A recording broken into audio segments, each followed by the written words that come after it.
Good morning. ప్రభువైన యేసుక్రీస్తు వారి పరిశుద్ధ నామములో అందరికీ శుభాలు. ఈరోజు మన అనుదిన ఆత్మీయ ఆహారంగా లూకాసు వార్త 19వ అధ్యాయము 43వ వచనం. నిన్ను దర్శించిన కాలము నీవు ఎరుగకుంటివి గనుక నీ శత్రువులు నీ చుట్టూ గట్టు కట్టి ముట్టడి వేసి అన్ని ప్రక్కలను నిన్ను అరికట్టి నీలో ఉన్న నీ పిల్లలతో కూడా నిన్ను నేల కలిపి. ఈ మాట యేసు ప్రభు యెరూషలేమును గురించి చెప్తున్న మాట.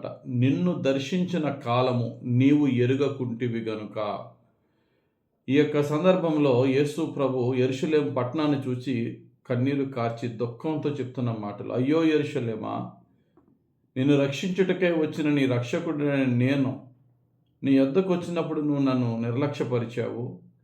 నేను నిన్ను దర్శించిన కాలము నువ్వు నన్ను ఎరుగకుంటివి గనుక రాబోయే భయంకరమైనటువంటి ఆ యొక్క ఆపద నుండి నేను ఎవడు రక్షించగలడు? అదే లూకాసు వార్త 13వ అధ్యాయం 34వ వచనంలో ప్రభు అంటారు, యెరూషలేమా యెరూషలేమా, ప్రవక్తలను చంపుచు నీ యొద్దకు పంపబడిన వారిని రాళ్ళతో కొట్టుచు ఉండుదానా? కోడి తన పిల్లలను తన రెక్కల క్రింద ఎలాగూ చేర్చుకుననో అలాగే ఎన్నో మార్లు నేను నీ పిల్లలను చేర్చుకొనవలెనని ఇంటిని గాని మీరొల్లకపోతిరి. దేవుడు యెరూషలేమును గురించి ఏడుస్తున్నాడు. ఈ రోజున కూడా దేవుడు కొంతమంది ప్రజలను చూసి ఏడుస్తున్నాడు. ఎందుకు ఏడుస్తున్నాడంటే ఆ ప్రజలు ఇప్పుడు బాగానే ఉండొచ్చు, కానీ రేపు వారికి పట్టే గతిని బట్టి వారి పిల్లలు ఎందుకు ఇలా నాశనం అయిపోతున్నారని దేవుడు కన్నీరు కాస్తున్నాడు. ఈరోజు నీకు చక్కటి ఒంటి నిండా ఆరోగ్యము, ఇంటి నిండా డబ్బు అన్నీ ఉండొచ్చు. నువ్వు అనుకోవచ్చు నాకేంట్లే, హ్యాపీ లైఫ్ అనుకోవచ్చు, కానీ 24 గంటలు తిరగకుండా పరిస్థితులు ఏమైపోతాయో మనం ఊహించలేము. ఎవరి ప్రాణాలు ఉంటాయో ఎవరి ప్రాణాలు పోతాయో మనకు తెలియదు.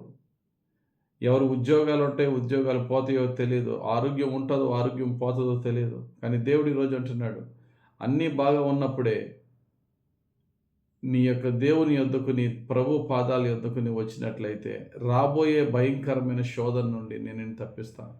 ఈరోజు నేను రక్షించుటకై నా సువార్త నీ దగ్గరికి పంపుతున్నాను, నీ ప్రవర్తన మార్చుకోమని. నువ్వు నా యొక్క వాక్యాన్ని ఏమాత్రము విననొలకున్నావు, ఏమాత్రము నన్ను అంగీకరించకుండా ఉన్నావు.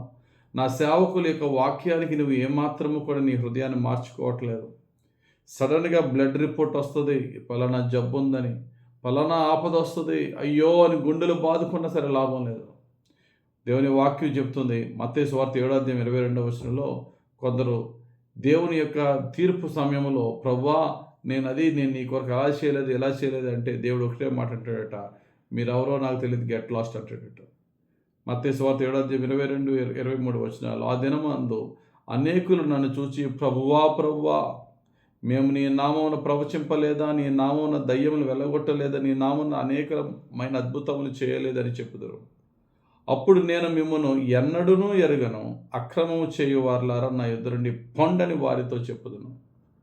మీరు ఏదన్నా చేయొచ్చు, నా వాక్యానుసారంగా మీరు నడవకుండా మీ సొంత పాపపు జీవితంలో జీవిస్తూ రేపన్న రోజున నా తీర్పు వచ్చినప్పుడు ప్రభువా నేను అంత భక్తుడిని, అంత భక్తిపరురాలని నువ్వు అన్న లాభమే ఉంది, నువ్వెవరో నాకు తెలియదు, నా ఎదురు నుండి అవతలకు అంటాడట దేవుడు. కాబట్టి ప్రియులారా, దేవుడు మనలను ఆయన వాక్యంతో గద్దిస్తున్నప్పుడు, మన లోపాలను, మన పాపాలను, మన తప్పులను మనకు తెలుపుతున్నప్పుడు, మన మనసాక్షి మనకి వాటిని జ్ఞాపకం చేస్తున్నప్పుడు మన హృదయాన్ని కఠినపరుచుకోవద్దు. ఈరోజు మన హృదయాన్ని కఠినపరుచుకుని మన ఎంజాయ్మెంట్లో మనం ఉండొచ్చు, రేపన్న రోజు మనది కాదు. రేపు ఎంత భయంకరంగా ఉంటుందో మనం ఊహించలేము. ఆ తర్వాత రిపెంట్ అవ్వడానికి, పశ్చాత్తాపడడానికి కూడా టైం ఉండదు. కనుక యెరూషలేమును చూచి ఎందుకు ఏడ్చాడు తెలుసా యేసయ్య? యెరూషలేమును చూచి ప్రభు ఏడ్చిన ఇంకా 40 సంవత్సరాల లోపులోనే యెరూషలేము యొక్క భయంకరమైన స్థితి మనకు తెలుసు.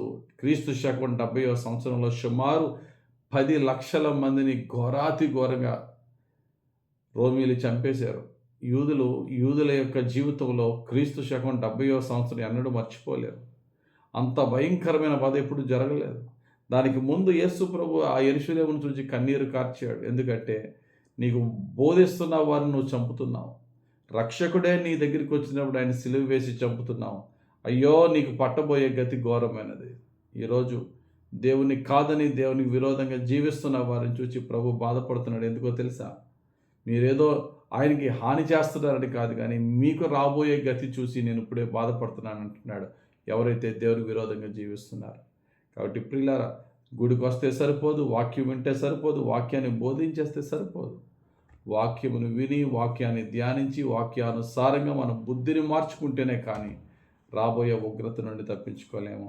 ఆ యొక్క మారు మనసు అనేది లేట్ చేసే కొలది ప్రమాదానికి మనం గురవుతాం. కనుక రిపెంటెన్స్ అనేది, మారు మనసు అనేది ఆలస్యం చేయకుండా నేడే దేవుని రక్షణ సమయం అని, రేపటి పరిస్థితి నేను ఊహించలేను కనుక, ఎంత భయంకరంగా ఉంటుందో నా ఊహకు అందదు కనుక, ఇప్పుడే నా పాపాన్ని విడిచిపెట్టి ప్రభువా నీ పాదాలు పట్టుకుంటున్నాను, నన్ను నా కుటుంబాన్ని కరుణించి ప్రభు అని ప్రభువుని అడుగుదాం. ప్రభు మనపై దయ చూపి మన ప్రార్థన ఆలకించి రాబోయే ఉగ్రత నుండి మనల్ని తప్పించి, రక్షించి, కాపాడి దీవించునుగాక. ఆమేన్. ప్రార్థన చేసుకుందాం. మహిమగల దేవానికి స్తోత్రాలు. ఈరోజు మాకు ఇచ్చిన వాక్యం బట్టి స్తోత్రాలు. యెరూషలేమునకు రాబోయే గతిని గూర్చి ముందుగానే ప్రవచించి కన్నీరు కార్చేవయ్యా. ఈరోజు ఎవరి గురించి అయితే నువ్వు బాధపడుతున్నావో, మాలో ఏదైనా లోపము, పాపము, నీకు వ్యతిరేకమైన క్రియ ఉంటే దాన్ని చూసి నువ్వు వేదన పడుతుంటే, అయ్యా నీ ఉగ్రత మా మీదకి రాకముందే ఆ పాపపును, ఆ పాపపు జీవితాన్ని, మాలో నీకు ఇష్టం లేని ఆ లోపాన్ని మేము విడిచిపెట్టినాయన, నీ ఉగ్రత రాకముందే మేము మారు మనసు పొంది రక్షింపబడే భాగ్యం దయచేయండి. ప్రతి పాప ఆకర్షణ నుండి మమ్మను, మా కుటుంబస్తులను, మా ఇంటిలో అందరిని రక్షించండి అయ్యా. నీ దక్షిణ హస్తముతోనే రక్షించి బాగు చేసి ఇంటెల్లపాది మా కుటుంబంలో అందరినీ రక్షించి బాగు చేసి కీడు నుండి తప్పించి నీ కృపతో రక్షించమని, ఒకవేళ మారు మనసు పొందకపోతే దెబ్బ కొట్టన్నా మమ్మల్ని రక్షించి బాగు చేయమని, నీ కృపలో మమ్మల్ని రక్షించమని యేసుక్రీస్తు వారి పరిశుద్ధ నామంలో ప్రార్థిస్తూ బ్రతిమలాడి వినయంతో వేడుకొనుచున్నాం తండ్రి. ఆమేన్. తండ్రి యొక్కయు, కుమారుని యొక్కయు, పరిశుద్ధాత్మ దేవుని అభిషేకము మనపై, మన కుటుంబాలపై, మన ఇంటిల్లపది సమస్త ప్రజలపై దిగి వచ్చి మనల్ని రక్షించును గాక. ఆమేన్.